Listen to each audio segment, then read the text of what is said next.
षष्ठ दिवस रे 84 अंचल मां गजलक्ष्मी पूजा अनुष्ठित। अनुगुल जिला आठमल्लिक उपखंड माधवपुर बजार रे होइतिबा 84 अंचल गजलक्ष्मी पूजा कमिटी द्वारा होइतिबा मां लक्ष्मी पूजा को आज षष्ठ दिवस बीती जाइछि। आज षष्ठ दिवस से आमंत्रित होइतिबा मुख्य अतिथि ओडिशा सरकारक मुख्य सचेतक तथा बौद्ध विधायक श्रीजुक्त सरोज कुमार प्रधान एवं संबलपुर सांसदों प्रतिनिधि श्रीजुक्त संतोष होता कुदंदा, सरपंच श्रीजुक्त सिद्धार्थ शंकर खेती, वरिष्ठ बीजेपी कर्मी श्रीजुक्त सुशांत होता आसी पहुंची। प्रथमे माधवपुर 84 अंचल पूजा कमिटीर सदस्य माने आसीथिबा अतिथि को पुष्पगुच्छ उत्तरीय दे पूजा मंडप पाखक पाछटी आनिथिले। अतिथि माने प्रथमे मां लक्ष्मी को दर्शन करथिले। तापरे पूजा कमिटी द्वारा चलिथिबा सांस्कृतिक कार्यक्रम कंस दरबार पाखक जाइथिले एवं चलिथिबा कंस दरबार नाटक को अतिथि माने किछि समय देखिबा परे चली जाइथिले।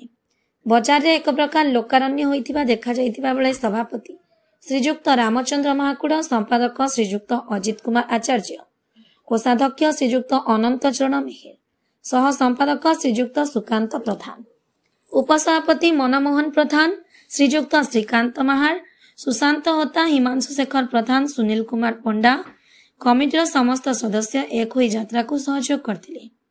ब्यूरो रिपोर्ट, आठमल्लिक समाचार। गर्वित एवं आनंदित माधवपुर ठारे एवं सुंदर भाव में गजलक्ष्मी पूजा देता दिन की भी 11-12 दिन पूजा विशेष भाव में ये अंचल प्राय कमिटी को धन्यवाद जनाऊँ। आपण कला संस्कृति जो भाव में परिवेषण कर हजार हजार संख्यार भक्त और कलाप्रेमी आसिक उपभोग करम जेहतु पड़ोशी जिला आपर अनुगुल जिले में 8 किशोरनगर ब्लक माधवपुर अंचल निश्चित भाव में आम सागर एक कहले चलो। आपण चलनी आपण आचार व्यवहार आपण कला संस्कृति आपण बंधु बांधव सब आम सागर जड़ित रही।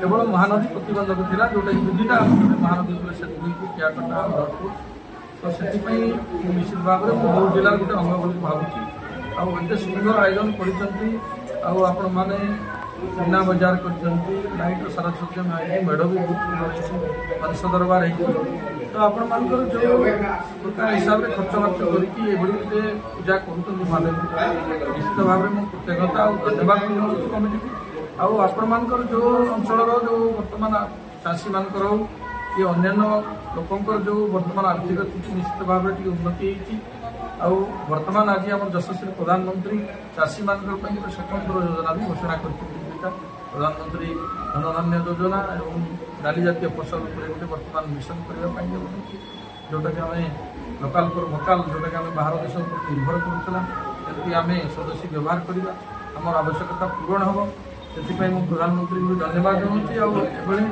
जो मंच को आसिक यही कला मंच को आसिक गोटे भक्तिभरा तथा धार्मिक परिवेश सृष्टि माधवपुर अंचल तथा पूजा कमिटी को धन्यवाद जनाऊँ। भद्र व्यक्ति युवक भाई माँ मासी मैंने मंच समस्त अतिथिवृंद सांबादिक बंधुगण समस्त शुभ संध्यार नमस्कार।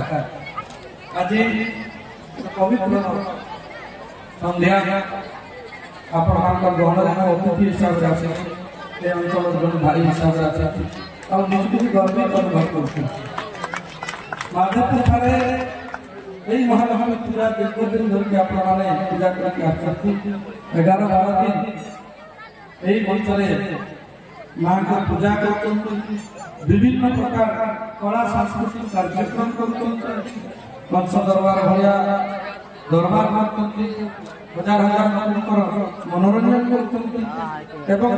कर बिना बजार आरंभ कर स्टल अच्छी अन्य प्रोग्राम अच्छी तो निश्चित भाव में आयोजक कमिटी को धन्यवाद जनाऊँ। माधवपुर गोटे कला संस्कृति जगह आपने सिद्धेश्वर बाबा आराध्य ये अंचल अच्छी आपंकर 8 माहेश्वरी लिखी तेणु कौन से गुण भी आपर असुविधा हेना आप जगह निश्चित भाव में पड़ोसी जिला ओडिशा जिला भाई जन्म होते आपंकर अंचल निश्चित भाव में आम सहित अंग ପ୍ରତ୍ୟକ୍ଷ ଭାବରେ ଯୋଡ଼ି ଠିକ୍ ହୋଇଛି।